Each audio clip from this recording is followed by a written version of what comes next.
Okay, we're on page 13.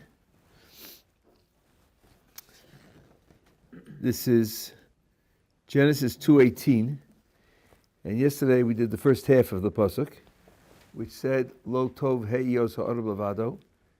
Man's being alone is not good, and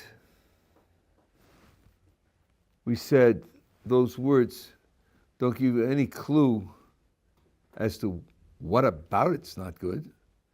It says, here's a situation that isn't good, but it doesn't say why it's not good.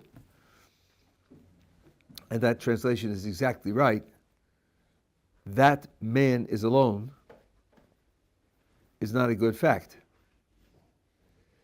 Now Rashi explained, it is not good, lest people say, there are two dominions. The Holy One, blessed be He, is alone, unique among the heavenly beings, and He has no mate. And this one, man, among the earthly creatures, has no mate, and therefore people will infer a kind of divinity for man. That's the problem. That's what's not good about it. There's no hint in the pasuk so far that that's the case. But of course, what Rashi is saying is, the second half of the verse is, therefore, I will make him somebody else.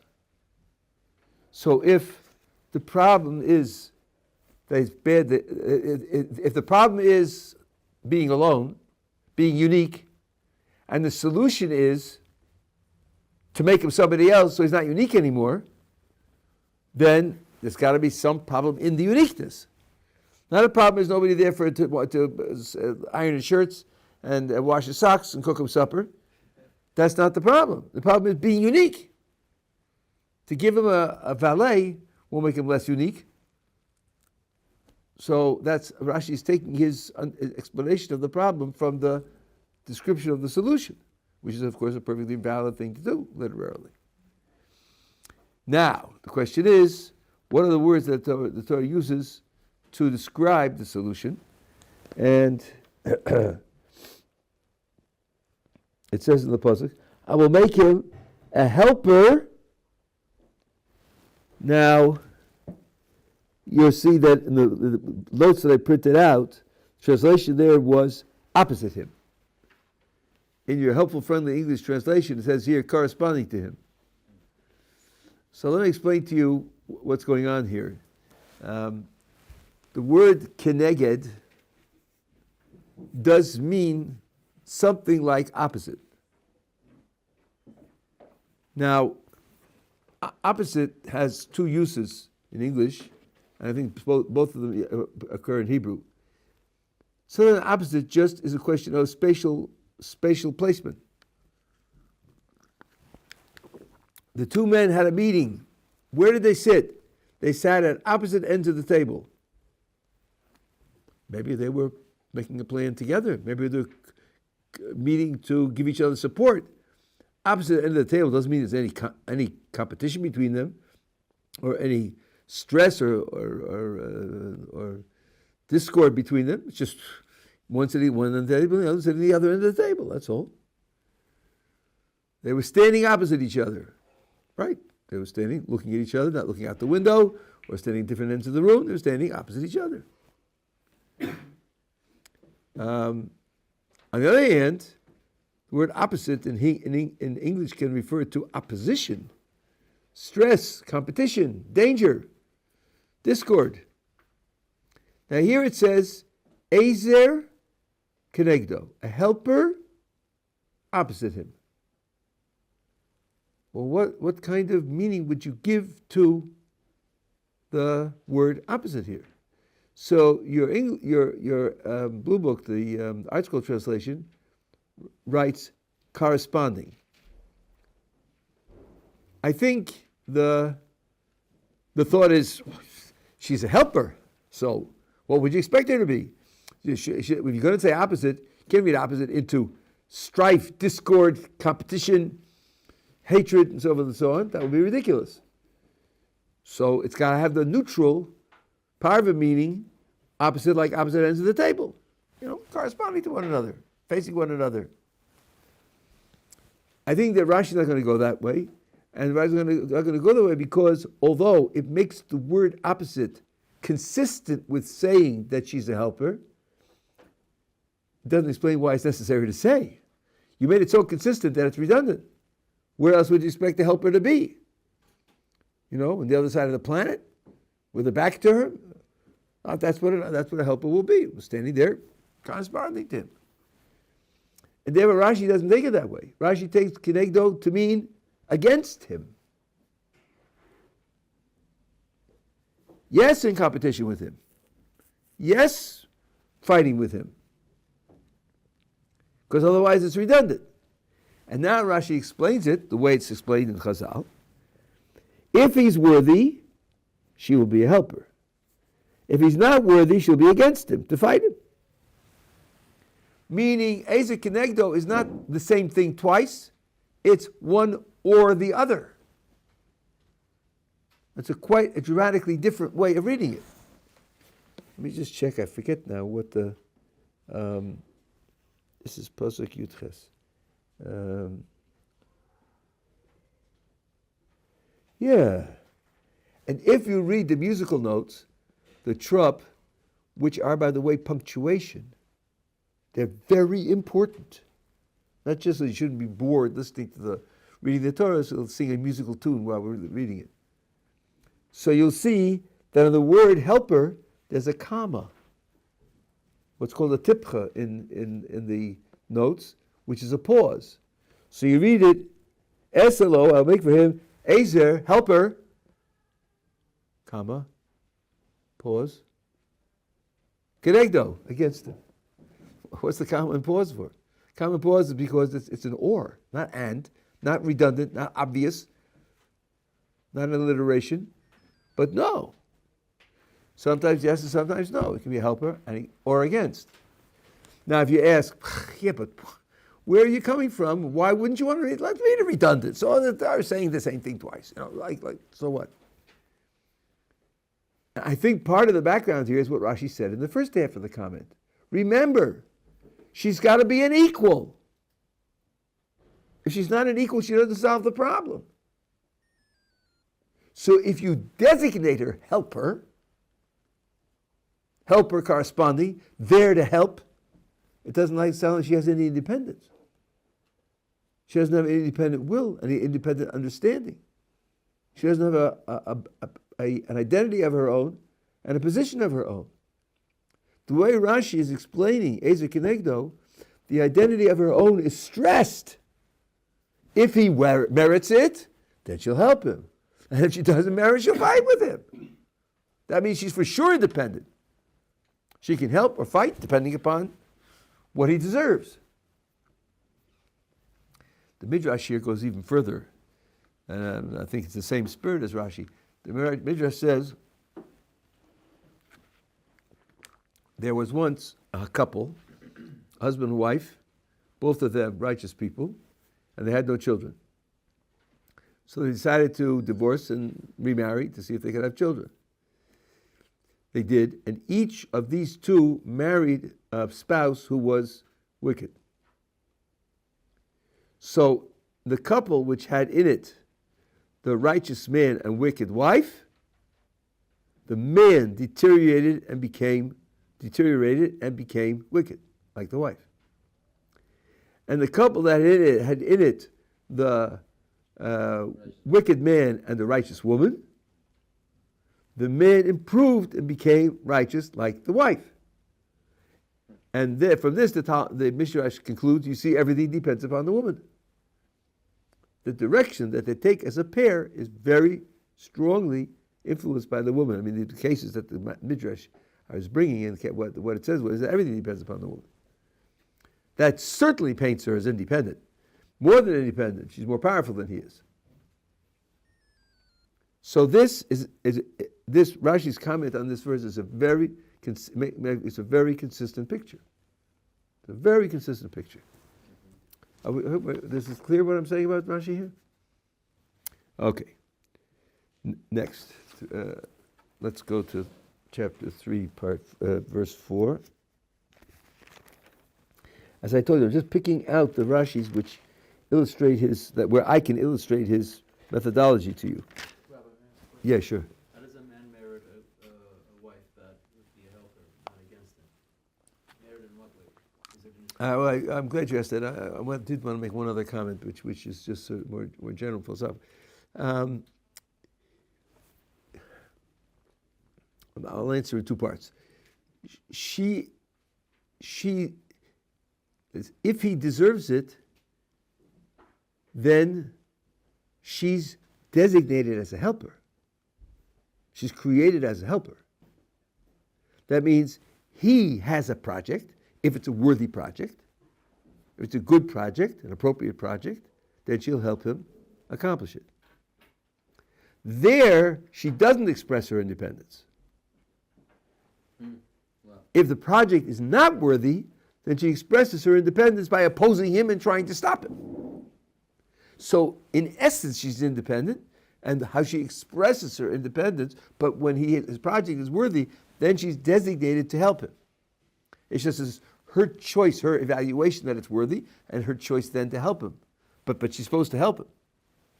Now, here is a point where certain types of people will say, well, you see the text then is treating the woman as inherently inferior to the man. He has a project. He has a project. Her job is to help him with his project. What about her having a project? What about him helping her with her project? Well, it's certainly asymmetrical. True, she's not a robot. True, she's not a slave, because she can decide that his project isn't worthy and dissociate herself. But when his project is worthy, she is designated as helper. And isn't helper inherently inferior to the one who's being helped? No. The helper is not inferior to the one who's being helped. Not at all. Maybe sometimes, but not at all. Let's think about people whose professions are helping professions. Let's take a doctor. A doctor cares for someone else's health. The doctor helps the person be healthy, which is what he wants to do. Does that make the doctor inferior to the one whose health he's trying to preserve or promote? I don't think so. The doctor, after all, has a postgraduate degree and he earns a lot of money. Now let's say that the person whom he's helping is a bus driver. Does that mean that because the doctor's helping the bus driver be healthy, therefore the doctor's inferior to the bus driver? I wouldn't think so. I imagine that many bus drivers who go to doctors look at the doctor and say, boy, I wish I could be a doctor. It's a noble thing to do, to help people's health. He earns a lot more money than I do, Or a teacher who teaches students. Because the teacher is helping the students learn and understand and know, does that make the teacher inferior to the students? I don't think so. Why would you think that? So at this point, people say, yeah, but look, a doctor isn't a doctor all the time. There are other times when he's not being a doctor, right? And whereas the wife is going to be a wife all the time. That's true, but it's not relevant. We were talking about the nature of helping. Is helping as a process, as an activity, make the helper inferior to the one being helped? And the answer is no. So what difference does it make whether it's all the time or part of the time? Helping isn't you can't have a complaint against helping on the grounds that if I designate you as a helper, I'm making you inferior, because being a helper does not make you inferior. Just a wrong idea. And by the way, if you are planning to someday get a job and earn a living, well, why would anybody hire you? Why would anybody pay you to do something? The answer is because when you do what you're doing, you're creating for him more money than he's paying you. You're creating for him $250,000 a year, and he's paying you $100,000 a year. He's paying you because you're making more money for him. So you're really helping him. He's paying you because you're helping him. That means every employee is inherently inferior to his employer because the employee is helping the employer make more money? That doesn't sound right either, does it? So I'm answering a secular complaint in secular terms. There's a certain logic to this. I'm not going to go through in detail, but that's what I'm doing. And you who complain that the Torah defines the woman as helper, and therefore you say the Torah is defining the woman as inferior, in your secular world, with your secular values, you do not regard the helper as inferior to the one who's being helped. You don't do that. So the complaint is an incompetent complaint from your own point of view. But from the Torah's point of view, this is absolutely bizarre. What exactly is the creator of the universe doing? Isn't he creating us and helping us to develop and realize our potential? Does that make the creator inferior to his creations? That's surely not a reasonable view, is it? So to talk about the woman as being a helper and thereby say that she is inferior to her husband is just a non-starter in our context. But anyway, now I think you have the answer to your question as well, right? You know what the helping consists, and you know how she makes her decision. Another questions? Somebody else's hand was up? Yeah. Is there a line of authority when it comes to it? Like in the case of like the boss and worker, right? We could say the worker's not inferior, but we'd say the boss has authority. We're coming to that. We're coming to that. The idea of authority, we are coming to that.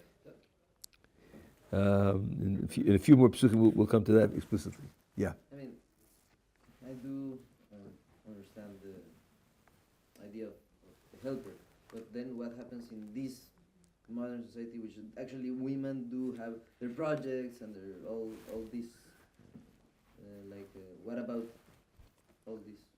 They're making a mistake. And they're suffering for it.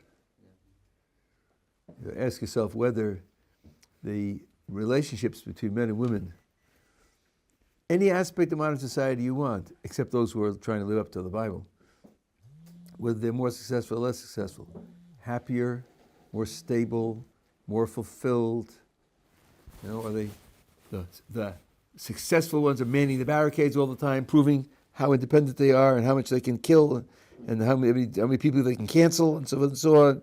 Me too.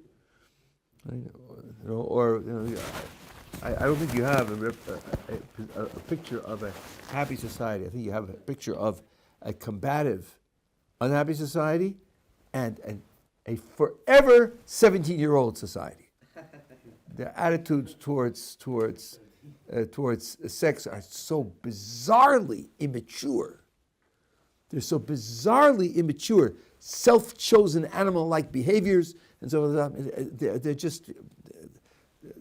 they're ignoble in the strongest sense of the term. This is the success you have for mankind, for humanity. This kind of living is beneath contempt. All we can do is be thankful that Kodesh Baruch Hu saved us from that. Okay, so now we're up to chapter 3, verse 4. So now, this is the Garden of Eden with the serpent and everything. And again, these verses have enormous amount of material, of which I have taught in other places, but I'm doing just the Rashis now. So let's start with the beginning of chapter 3. The serpent was cunning beyond any beast of the field that Hashem God made, said to the woman, did perhaps God say, you shall not eat of any tree of the garden? He put you in this wonderful garden to starve to death? Is that what God did? The woman said to the serpent, of the fruit of any tree of the garden we may eat. Of the fruit of the tree which is in the center of the garden, God has said, you shall neither eat it nor touch it, lest you die. Gee, did God really say that? Let's just take a look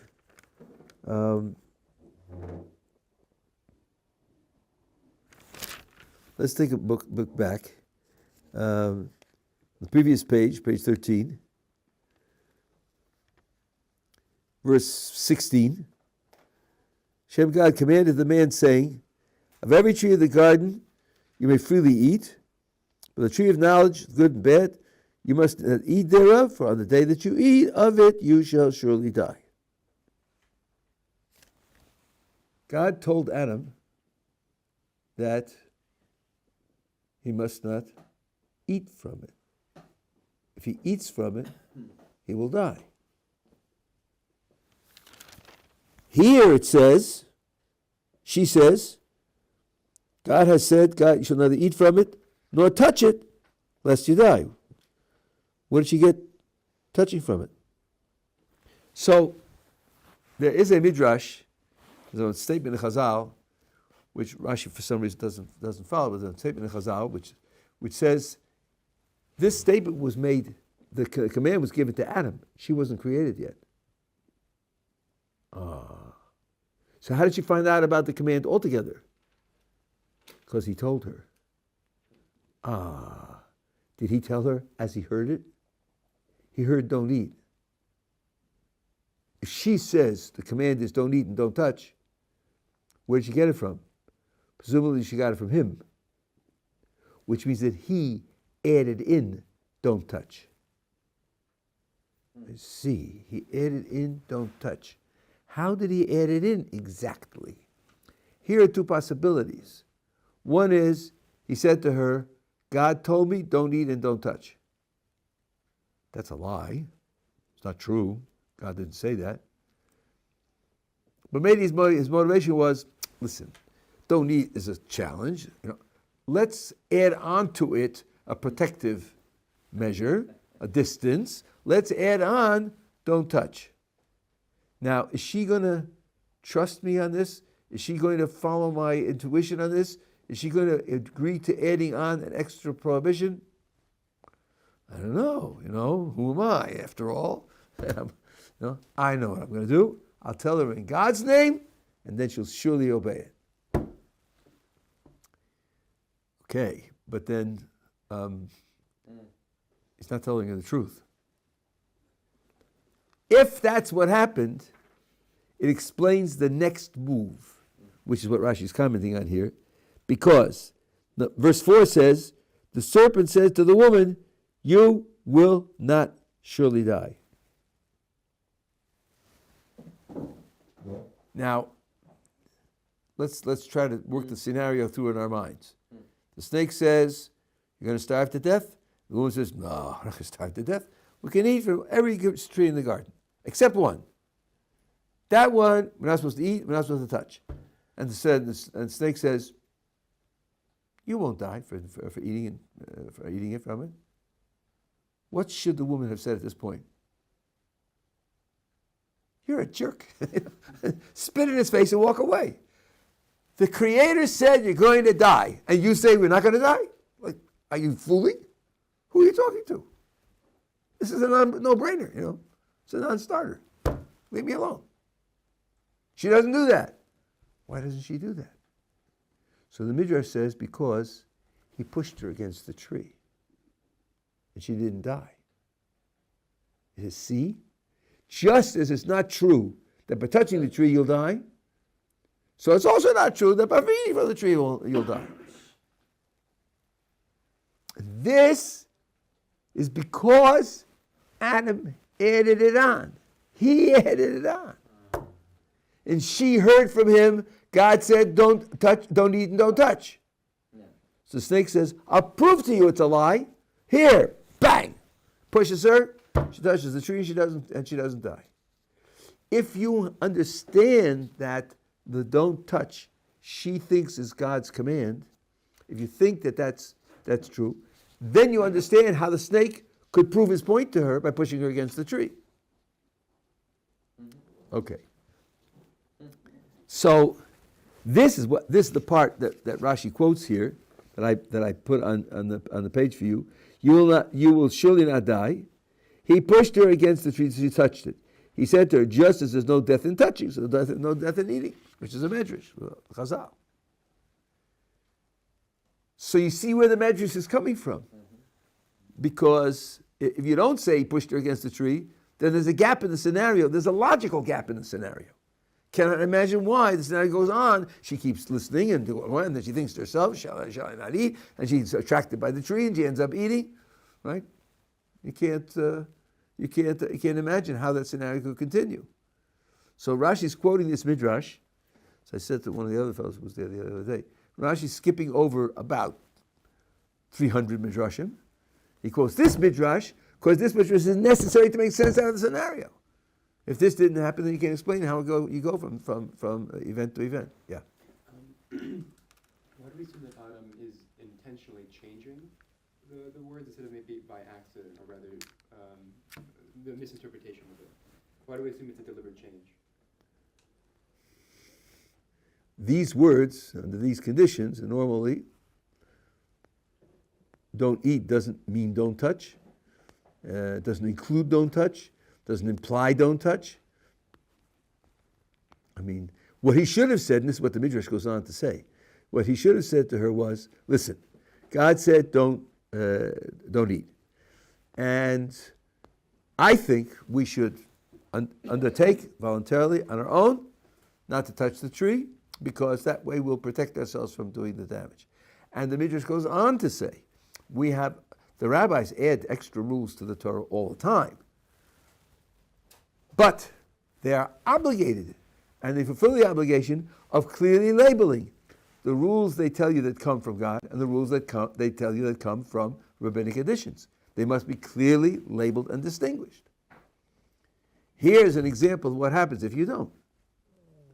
Right? And according to the Midrash, this incident is teaching you the danger of misrepresenting a rabbinical addition as if it were something that came from God. Right? That's the point here. Yeah.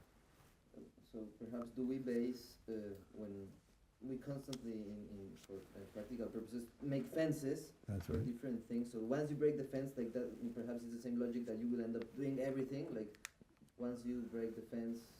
Well, okay, you're talking about making fences. This is the subject of making fences. But I think that the vast majority of fences are not to restrain vicious people.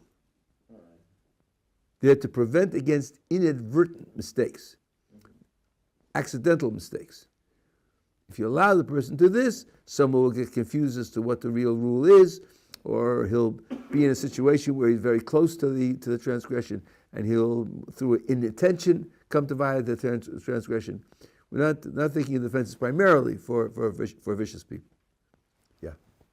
So you said there was no connection between eating and touching, except for that we just read that he pushed her until she touched it, and then that included and it induced the eating of the apple. That's right. Now, how does this relate to current day, where now we clearly have a Torah law that says we do not eat treif, but now we also probably, I assume, a rabbinic law that we don't even handle treif? No, it's not true. In fact, the vast majority of treif things you can sell. You can have a store that sells them, except for cheeseburgers. But you can sell them to non-Jews. Right. So you can certainly handle them. And it's very interesting that in the case of milk and meat, there are gigantic prohibitions. You can't have them on the same table at the same time. Certainly can't put them together in the same package unless they're separated absolutely hermetically from one another. Right? We do have that kind of prohibition. But other things which are just not permitted to eat, we can use them. We can feed them to our dogs and enable the dogs to live. We can use them as fertilizer. I mean, so there's certainly no prohibition against handling treif things. Only the combination of dairy and meat. That's right. There, the rabbis made a great many restrictions about it. Yeah. And so that just means that you can actually sell shrimps like to non-Jewish people. Yeah. You could have a non-kosher butcher shop and also sell pig.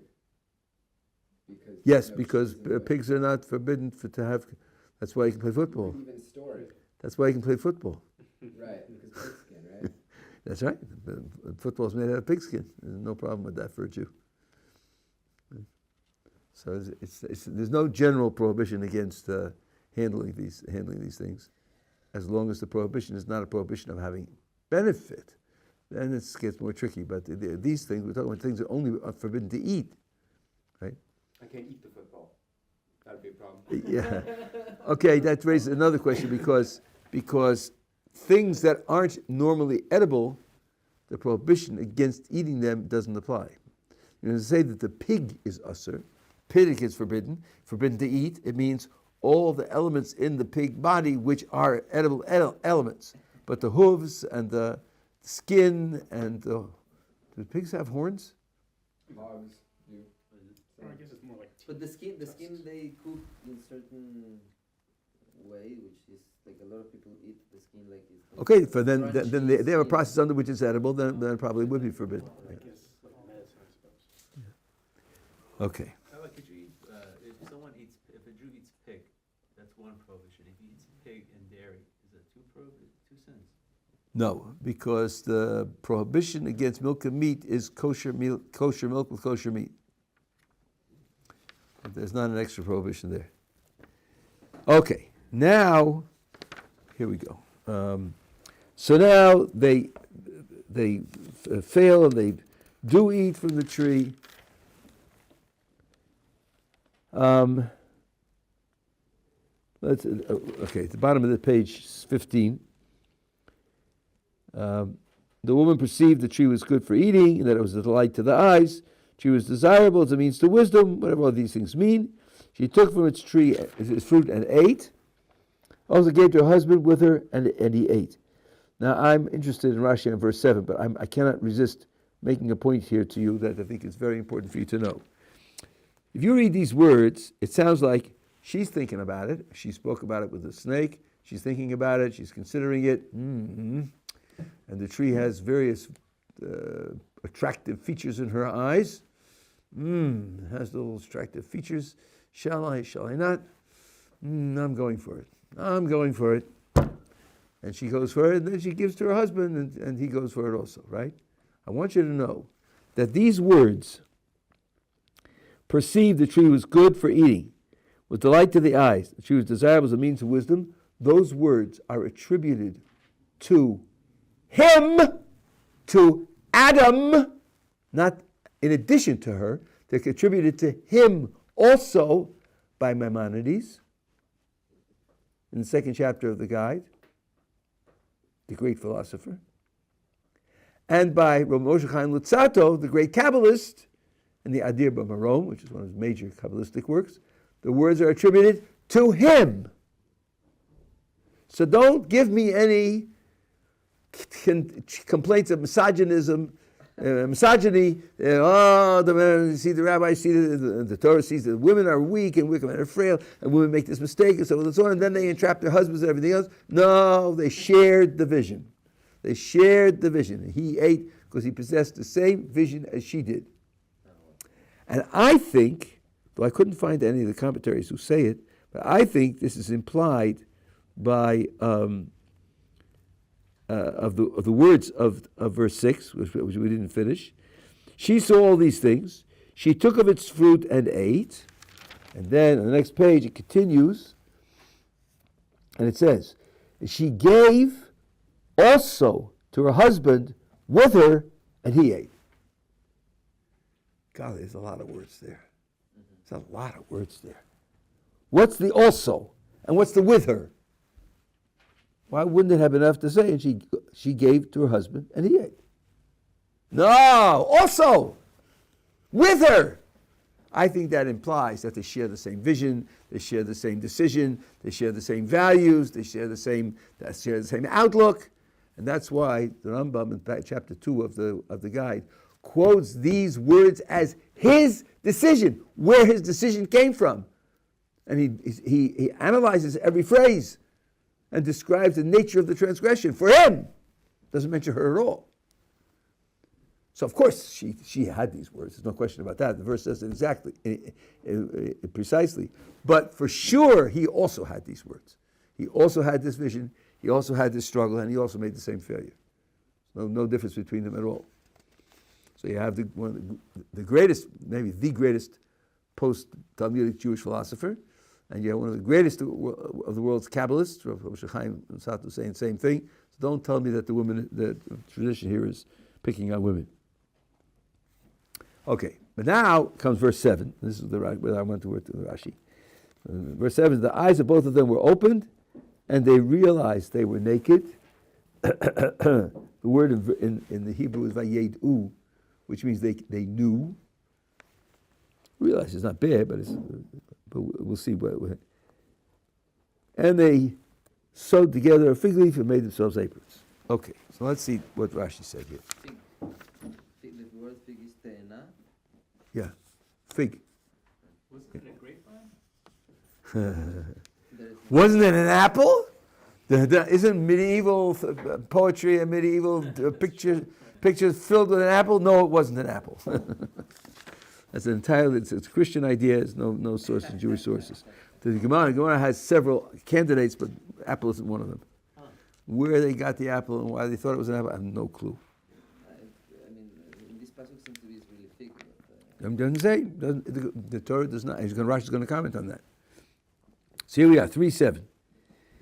Their eyes were opened. When it says their eyes were opened, Rashi, quoting the Medrash, Scripture is referring to wisdom, not to actual vision.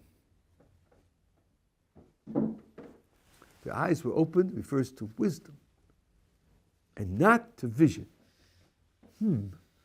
Where's Rashi coming from? How does he get that? Well, continue on in the Rashi. And they knew that they were naked, and Rashi points out the obvious fact, which every 6-year-old knows. Even a blind man knows when he's naked. You don't need to have physical vision to know that you're naked. You know it from your propriocentric sense. You know it from feeling the state of your body. What then is the meaning of, and they knew that they were naked because he opened their eyes? What does that mean? It means they had one commandment in their possession and became denuded of it. They became bare of that commandment, which was like clothing for them and an honor for them, and they violated that commandment. But for sure, the opening of the eyes here has to mean that you are Aware. that the translation in the art school is not bad. Realized. You know, that's not what you do with your eyes. You see with your eyes. You don't realize with your eyes. You realize with your mind. So it means the opening of the eyes means wisdom. Now, Maimonides comments that's what it always means. And he brings a number of examples. And one of the examples, it took me years to figure out why it was right. So let's see if I can quickly find that for you.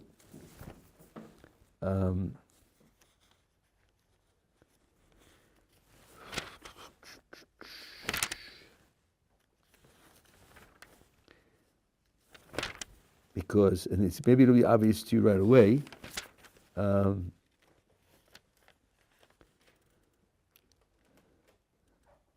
Okay.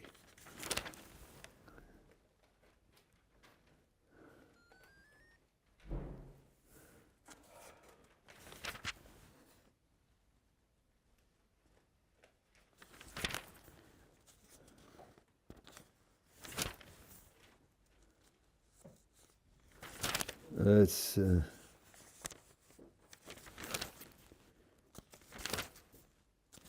here. After Sod.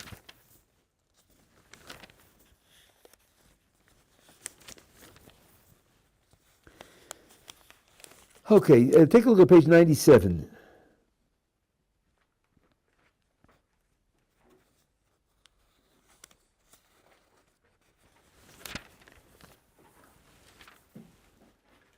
Which page, sorry?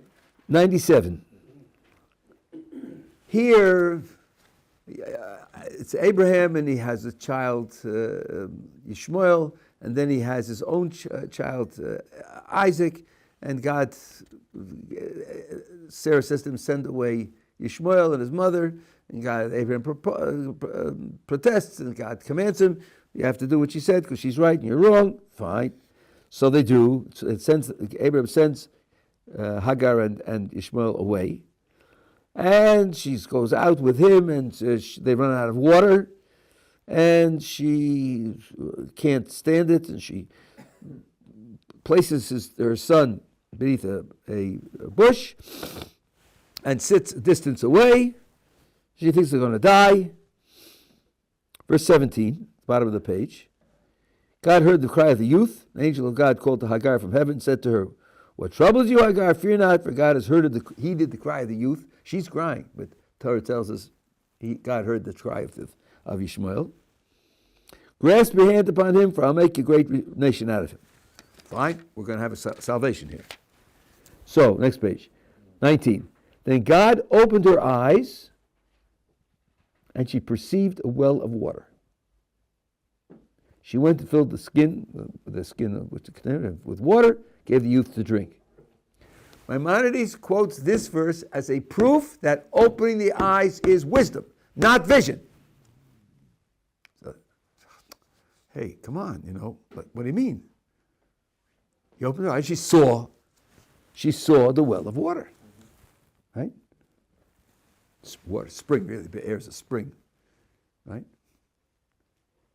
So it took me a long time to figure this out.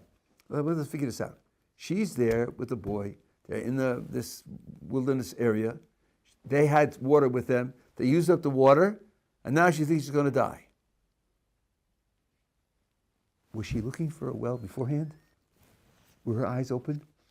Did she scour the countryside to see the water? Yeah, she did. She just didn't see it. She didn't perceive it. Now she looks again and she perceives it. What happened? The retina was improved?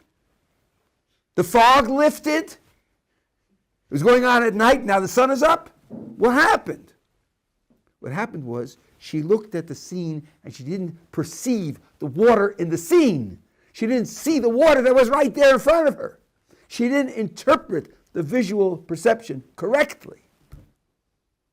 God opened her eyes, and now running her eyes over the same scene, having the same stimuli to her retina, having the same information being carried up her optic nerve, the optic center of the brain, suddenly well stands out. You've all had this situation where you're looking for something, it's right there on the table. Right? You look at the table, where is it? Where is it? Where? And then you go back and say, oh my gosh, it's right there. I was just looking at it, it was right there. Or if you don't have it on the table, happens to me in the refrigerator. I look at the refrigerator, and I don't see it. My wife says, let me look in the refrigerator. Okay, you just stand aside. And then she looks and she comes over and says, did you see this over here? Oh, no, I didn't. Well, I didn't see it. Well, my eyes picked up the light rays from it. I just didn't interpret it correctly. The Rambam's right. Opening the eyes here is a question of interpreting the information that's available to you visually. Not a question of fixing a rip in the retina or a defect in the optic nerve. Right? The Rambam's absolutely, but it took me a long time to figure that out. Maybe it was obvious too when I said it, but so that's what the Rambam says, and that's what Rashi says over here. That, here, you have a proof of it. They opened their eyes and they knew that they were naked. That wasn't the visual thing. The visual they had beforehand. So the opening of the eyes can mean the acquisition of wisdom. And the Rambam uses this as a general point that seeing can be a matter of understanding and wisdom. And this is where, in English, the phraseology of seeing to understand comes from.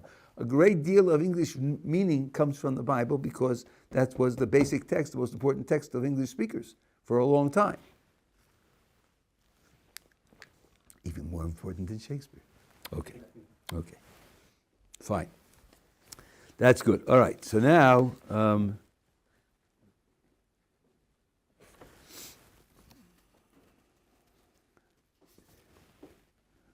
okay, let's read the last Rashi in 3:7.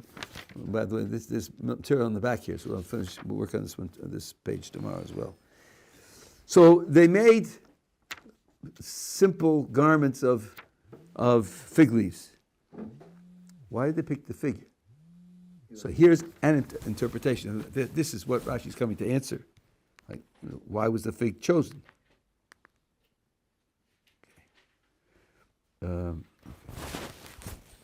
He says, bringing us again a Chazal, this is the tree of which they had eaten. It's one of the various candidates in the Gemara. And right. With that which they had sinned, they were rectified. They were able to fix up the sin by using the thing with which they sinned. The other trees prevented them from taking their leaves. So we'll have to see why it was prevented and what the idea of being naked means. We'll take care of that tomorrow. Well, why was the tree not identified? Since the Torah is going to hint at it, it doesn't say it, and you have to interpret it that way, and therefore you have to be question in your mind whether really that's the right interpretation of all the rest. Why wasn't the tree identified? Because the Holy One, blessed be He, does not wish to grieve any creature, so that others should not put it to shame and say, "Ha, you see the fig tree? Stay away from them." That's where he failed. That's what tempted him. That's what caused the downfall. No, shouldn't be said. This is a tree because of which we suffered. Now, this idea of personifying the non-personal is a theme in the Tanakh, and it's a theme in Jewish law and Jewish custom. Very widespread theme. Why, when Friday night, when you make Kiddush, you cover the challahs. Why do you do that? I'm not ashamed of bread. Shouldn't it be ashamed of it? Why would the bread be ashamed? Because you're making the blessing on the Kiddush first. Because really, if you have wine and bread in front of you, you should make a blessing on the bread and then make a blessing on the wine. If you put them both on the table, there's a mitzvah of Kiddush, and this chazal, before you eat the bread, you're supposed to make Kiddush, and you make Kiddush on the wine, and the bread is sitting there and observing the ongoing affairs. The bread is going to be ashamed because really it should have come first. Now you're passing it over to make the blessing on the wine. So cover it up. Cover it up so you don't shame it. Give me a break. Bread doesn't feel shame, and so forth and so on. That's true. That's true. It doesn't. But if you think about the possibilities and you react to them, you become sensitive to, don't do something in front of somebody that's going to make them feel bad. Don't do that. See? We don't do it here, we shouldn't do it there. There's many, many things like that. Many, many items like that. Personify the non-personal in order to express and train ourselves in the kinds of ways in which we should deal with persons. Yeah. If you're having dinner and there is not Shabbos dinner, but just a regular dinner, and you have wine and you have also like bread or so then in that case you should say first for the bread, like you should bless. If you're coming to dinner, you haven't started the meal yet. Not in Shabbat. The first thing you should do is wash and make a motzi on the bread, and then continue the meal. And you don't need a Priya Gafen. I'm sorry? You don't need to bless the wine. You may need the Priya Gafen, but which should you make first? Which you may need to, you usually will make a Priya Gafen in the context of the meal also, because usually you don't drink wine with your meal. If, there was a time in France where the water was polluted, and the only thing that you could drink and remain healthy was wine. So everybody was drinking wine with their meals. If that's true, and the wine is because you're having a meal that's coming to facilitate the meal, then you wouldn't make a blessing on the wine. We who typically don't drink wine with meals, if it happens to be wine served at a meal, you will make a blessing on the wine. And if you come to the meal and unexpectedly you see that they're serving wine with the meal, and it's not Shabbos, then what you should do is you should make hamotzi on the bread, and then sit down, and then because the hamotzi on the bread takes precedence over the Priya Gafen on the wine. Yeah. So the Priya Gafen is specifically for grape wine. Now, if we don't usually drink any alcohol during our meals, and we happen to have an alcoholic beverage, does this apply to a shakol? Then you might make the shakol on that too. Yeah. Something that's extra, that's not part of the meal, isn't covered by the bread. If it's not covered by the bread, then you'll make the shakol on it as well. For most people, for desserts, when a dessert is shakol, like ice cream and stuff like that, they make shakol on the ice cream. Because the dessert is not part of the normal part of the meal. Yeah. So also, like when we were saying about when we see, like for example, a lot of times we ask, "Do you see what I'm saying?" That's right. Like it's kind of That comes from here. Right.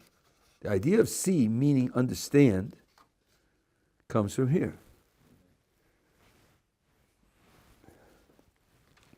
Okay. Very well.